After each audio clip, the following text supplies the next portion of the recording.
राष्ट्रपति Xi Jinping की।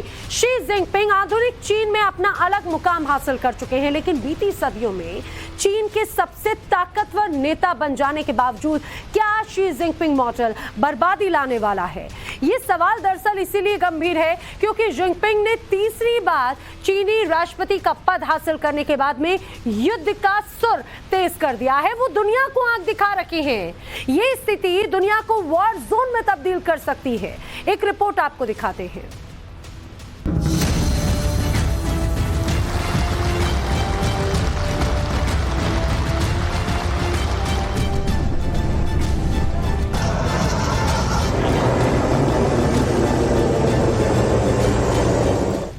पिछले महीने तीसरी बार चीन का राष्ट्रपति बन शी जिनपिंग ने खुद के नाम इतिहास तो दर्ज कर लिया। आधुनिक चीन के निर्माता चेयरमैन माओ के नक्शे कदम पर वो आगे तो बढ़ चले हैं, लेकिन जिनपिंग का आगे का प्लान क्या है? जिनपिंग खुद को चीन के सत्ता तंत्र में टिकाए रखने के लिए क्या कोई खतरनाक एजेंडा बना चुके हैं? क्या 21वीं सदी को चीन की सदी बनाने के चक्कर में जिनपिंग दुनिया के सामने युद्ध परोस रहे हैं? 8 नवंबर को शी जिनपिंग ने चीन के सेंट्रल मिलिट्री कमीशन के जॉइंट ऑपरेशंस कमांड सेंटर का दौरा किया था और वहां जिनपिंग ने चीन की पीपुल्स लिबरेशन आर्मी को जो संदेश दिया उसमें युद्ध का न्योता है। 今天我和军委的一班人到军委联日中心来，就是要亮明新一届军委贯彻落实党的20大精神，全面加强练兵备战的决心和态度。 हर राष्ट्राध्यक्ष अपनी सेना को मजबूत रखने का इरादा रखता है, इसमें कोई हैरानी की बात नहीं। लेकिन जब जिनपिंग पीएलए के युद्ध तैयारियों की बात करते हैं तो उनका मतलब बेहद गंभीर हो जाता है। सवाल उठता है कि जिनपिंग किसके खिलाफ सैन्य प्रशिक्षण और युद्ध की तैयारियों को बढ़ाने का दम भर रहे हैं।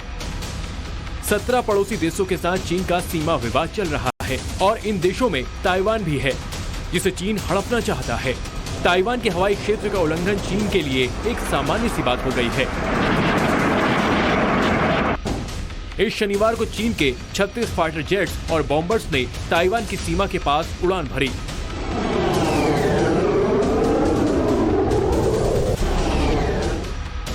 इन विमानों में 6 शेंगयांग J-11 और 4 J-16 एयरक्राफ्ट शामिल थे।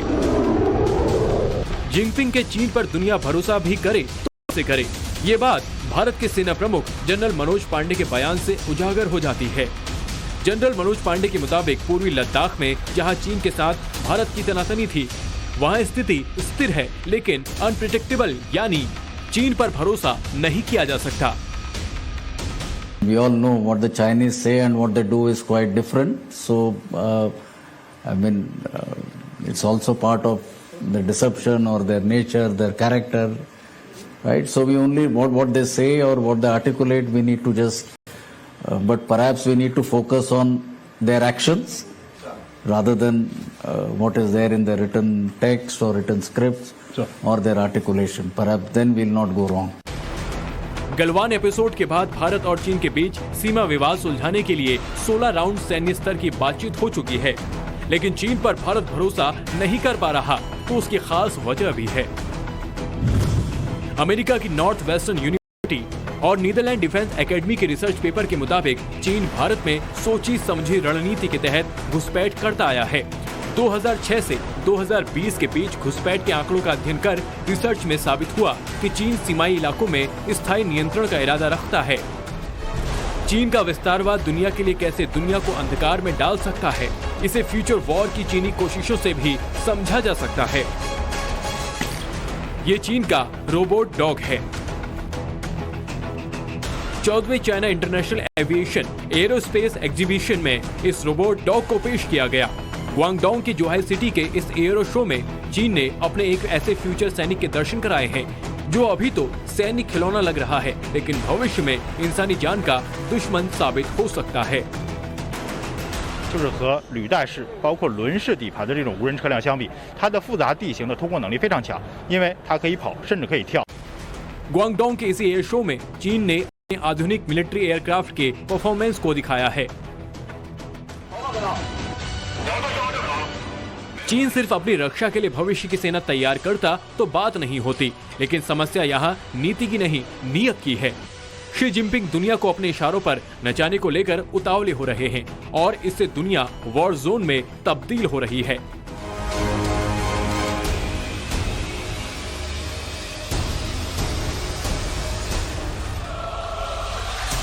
जबकि दुनिया की दूसरी सबसे बड़ी अर्थव्यवस्था होने के बावजूद चीन के आर्थिक हालात खराब हो रहे हैं। Bureau report, times now, Navbharat.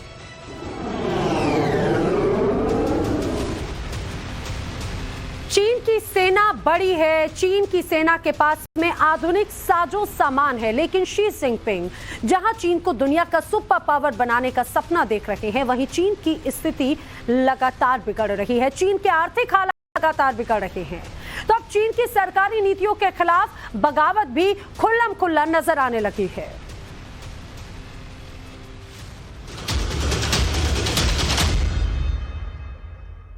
ये चीन की most advance fighter jet J-20 है और ये है YJ-21 हाइपरसोनिक मिसाइल। इसकी रेंज 1200 मील है। चीन की सैन्य ताकत के ये दो साजो सामान इंडो पैसिफिक में अमेरिकी युद्धपोत पर निशाना लगा सकते हैं।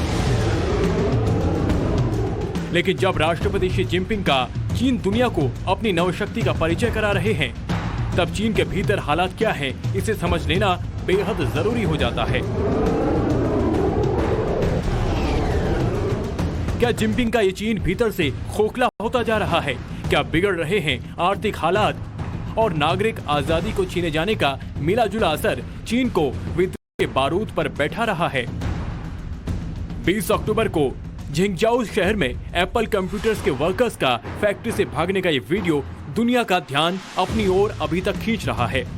एप्पल की सबसे बड़ी असेंबली लाइन फॉक्सकॉन में कोविड की वजह से सामूहिक पलायन हुआ। कंपनी सरकार की सख्त कोविड गाइडलाइंस को लागू करवाने का प्रयास कर रही थी, लेकिन फैक्ट्री के वर्कर्स ने मानो किसी भी कीमत पर जेल से निकल भागने के लिए एड़ी चोटी का जोर लगा दिया। 26 अक्टूबर को तिब्बत में भी प्रताड़ित करने वाले कोविड लॉकडाउन के खिलाफ विद्रोह हुआ था। 2 महीनों से जारी लॉकडाउन के खिलाफ सैकड़ों नागरिकों ने ल्हासा में अपनी आवाज उठाई थी। जिनपिंग की तानाशाही सत्ता के खिलाफ जनता का आक्रोश सड़कों पर उतरा था। ल्हासा के चाररोंग और पाई इलाकों में पूरे शहर को जेल बना देने की सनक का विद्रोह हुआ था। आमतौर पर चीन में विद्रोह की न सिर्फ आवाज दबा दी जाती है, बल्कि उसकी खबरों को भी छिपा दिया जाता है। लेकिन अगर जिनपिंग सत्ता में लाख कोशिशों के बावजूद चीन में विद्रोह के सुर दुनिया को सुनाई पड़ रहे हैं, तो इसके मायने बेहद गंभीर हो जाते हैं। शंघाई शहर में 2 महिलाओं का ये विद्रोह शी जिनपिंग को आईना दिखाने के लिए काफी है। पिछले महीने जब जिनपिंग को तीसरी बार राष्ट्रपति चुनने का चीनी कम्युनिस्ट पार्टी का अधिवेशन खत्म हुआ, यानी 23 अक्टूबर को ये महिला जिनपिंग की नीतियों के खिलाफ खुल्लम खुल्ला विद्रोह दर्ज करा रही थी। 13 अक्टूबर को जब पार्टी का अधिवेशन शुरू हुआ था, तब भी बीजिंग के एक ओवरब्रिज पर लगे 2 बैनर्स में जनता का आक्रोश दर्ज हुआ था। इसमें एक बैनर पर लिखा था, न्यूक्लियर एसिड नहीं भोजन, लॉकडाउन नहीं आजादी, झूठ नहीं सम्मान, सांस्कृतिक क्रांति नहीं सुधार, नेता नहीं वोट, गुलाम नहीं नागरिक। चीन की जनता का संदेश साफ है, उसे आधुनिक विश्व की नागरिक सुविधाएं और सम्मान चाहिए। लेकिन जिनपिंग जिस रास्ते पर चल रहे हैं, उससे चीन में 1980 के बाद की आर्थिक तरक्की पर भी रिवर्स गियर लग सकता है। वैसे तो पिछले महीने चीनी कम्युनिस्ट पार्टी के अधिवेशन में शी जिनपिंग ने अपने भाषण में कहा था, हम एक high level socialist market economy बनाएंगे, हमें पब्लिक सेक्टर को मजबूत बनाना है और गैर सरकारी क्षेत्र को भी मदद करनी है। लेकिन चीन की सच्चाई डींगों से उलट है। अनुमान के मुताबिक इस साल चीन आर्थिक उत्पादन के मामले में बाकी एशिया से पीछे रह जाएगा। वहां बेरोजगारी बढ़ सकती है। अब तक चल रहे कोविड लॉकडाउन की वजह से अर्थव्यवस्था का बंटाधार हो रहा है। फोर्ब्स की 2022 की लिस्ट में चीन के 100 सबसे अमीरों की कुल संपत्ति 39% की गिरावट दर्ज की गई है। जाहिर तौर पर चीन को खुद के भीतर झांकने की जरूरत है, लेकिन चीन दुनिया के सामने आंखें तरेर रहा है। अपने आर्थिक हालात की वजह से चीन मुश्किल में आ सकता है। बीते दशकों में चीन ने अपनी आर्थिक तरक्की की बढ़िया पैकेजिंग जरूर की, लेकिन वो ये भूल गया कि कोई अर्थव्यवस्था तभी मजबूत रह सकती है जब उसके फंडामेंट्स क्लियर हो। चीन की रियल एस्टेट से लेकर वहां पर कारोबार कर रही जो कंपनीज हैं, उनकी भी स्थिति लगातार बिगड़ रही है। एक स्पेशल रिपोर्ट आपको दिखाते हैं।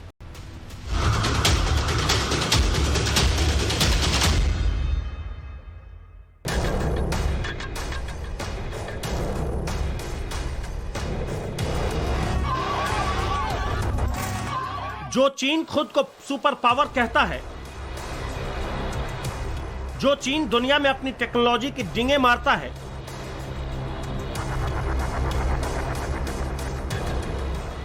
जो चीन कोविड काल में भी अपनी इकोनॉमी के स्टेबल होने का दावा करता है, उसी फरेबी चीन की असली तस्वीर दुनिया के सामने आ चुकी है। चीन की इकोनॉमी आईसीयू में है, जिसे दुनिया से छिपाया जा रहा। हालांकि कि चीन के लोग राष्ट्रपति जिनपिंग पर रत्ती भर भी एतबार नहीं कर रहे। कारोबारी अपना धंधा बचाने के लिए जिनपिंग से ज्यादा सुअरों पर भरोसा कर रहे हैं। माजरा है क्या, आगे बताएंगे। लेकिन पहले आप ये जानिए कि खस्ता हाल होते और लूटे पिटे चीन की हालत इस कदर खराब हो चुकी है कि चीन में लहसुन देकर घर बुक कराने के ऑफर्स चल रहे हैं। जी, लहसुन दीजिए और घर बुक करा लीजिए। चीन की बर्बादी का जिम्मेदार चीनी अपने राष्ट्रपति शी जिनपिंग को ही बता रहे हैं। बाहर से चमचमाते दिखते चीन के प्रेसिडेंट जिनपिंग पर तानाशाही की तोहमत मढ़कर लोग प्रदर्शन कर रहे। हालांकि ऐसा करने वालों पर चीन में बेइंतहा जुल्म भी ढाया जाता है।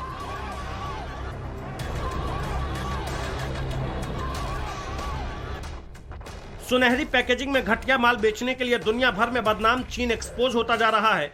चीन में बनी चीजों की मांग लोकल मार्केट के साथ ही इंटरनेशनल मार्केट में कम हो गई है।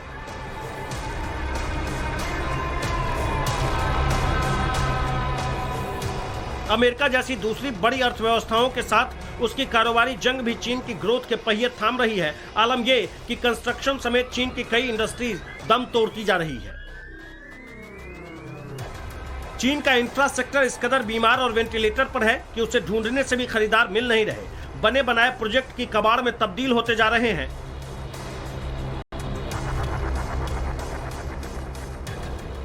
बिल्डर्स दिवालिया हैं, बैंकों का दिवाला निकल रहा, बायर्स के पास किस्त चुकाने के पैसे नहीं और अधूरे प्रोजेक्ट के पूरे होने की उम्मीदें टूट चुकी है। चीन के रियल एस्टेट पर छाई ऐतिहासिक मंदी चीन ने अब तक के इतिहास में देखी ही नहीं। जिनपिंग का शासन का सबसे खराब दौर देख रहे चीन की करेंसी युवान भी दशकों के सबसे खराब दौर में है और जिनपिंग के जीरो कोविड पॉलिसी में दबे चीन के कारोबार और इंडस्ट्री हाँफ रहे हैं। चीन के रियल एस्टेट डेवलपर्स खरीदारों को समय पर घर हैंडओवर नहीं कर पा रहे क्योंकि उनके पास प्रोजेक्ट पूरे कराने के पैसे ही नहीं। खरीदारों को समझ नहीं आ रहा कि वो ऐसे में करें क्या। सरकार उनकी सुन नहीं रही। बिल्डर ने हाथ खड़े कर दिए हैं। मजबूरन लोगों को आधे अधूरे बने घरों में रहना पड़ रहा है। यही हाल यहाँ फांग, शियान और शांसी प्रांत की तस्वीरें चीन की पोल खोल रही है। इन इमारतों में ना तो पानी है, न बिजली, न लिफ्ट, लेकिन लोगों के पास इनमें रहने के सिवा कोई विकल्प है नहीं।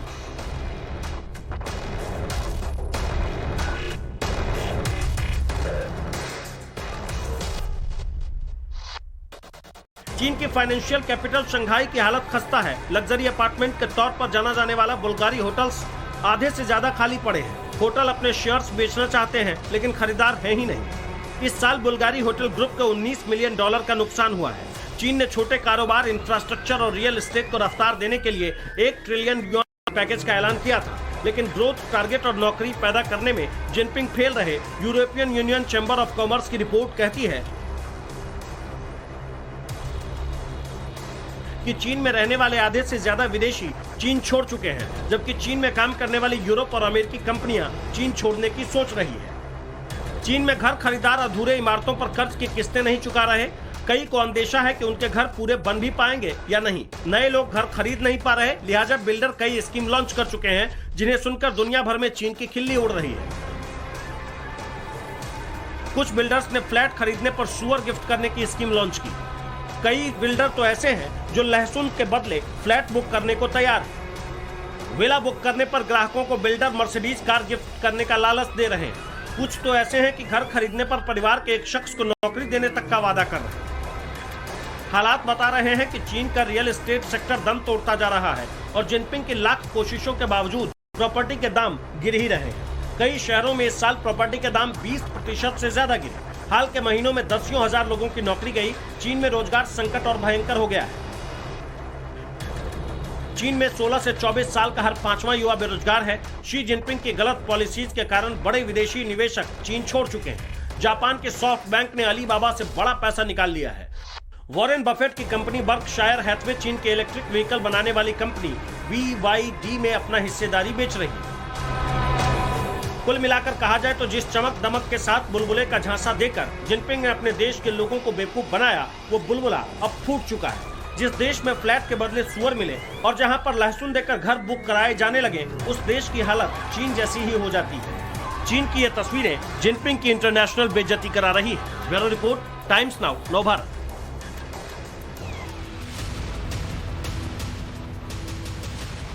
आर्थिक चुनौतियों के साथ साथ शी जिनपिंग के सामने कूटनीतिक चुनौतियां भी कम नहीं हैं। जी हां, इंडोनेशिया के बाली में हो रहे G20 की बैठक में शी जिनपिंग और अमेरिका के राष्ट्रपति जो बाइडेन की मुलाकात होने वाली है। मुलाकात में यूक्रेन युद्ध समेत कई ऐसे मसले हैं जिन पर चर्चा हो सकती है। मुलाकात से पहले बाइडेन ने जिनपिंग को यह बता दिया कि चीन लक्ष्मण रेखा नहीं लांघ सकता।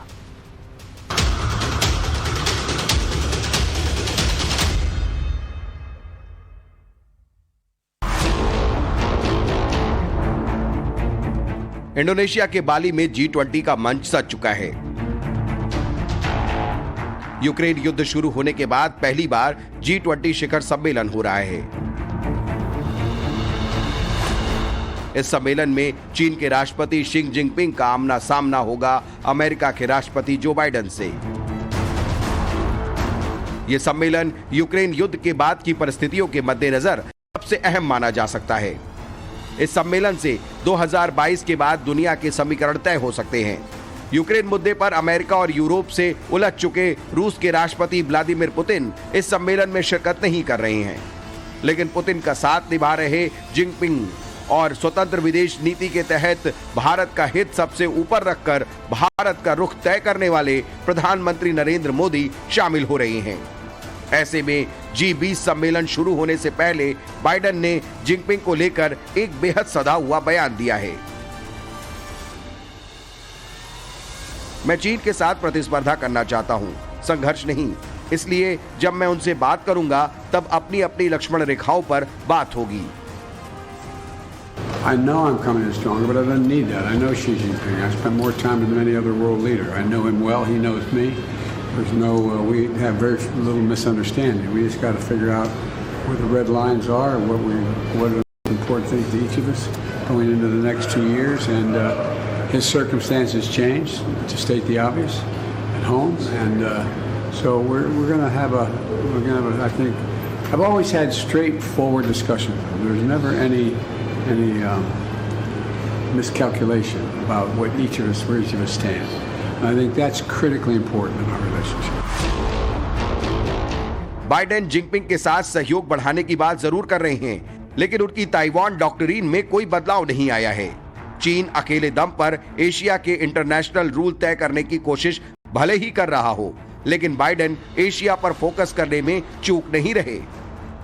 इसी हफ्ते कंबोडिया में बाइडेन ने आसियान के सम्मेलन में हिस्सा लिया है। 2017 के बाद आसियान बैठक में खुद जाकर शामिल होने वाले बाइडेन पहले अमेरिकी राष्ट्रपति हैं।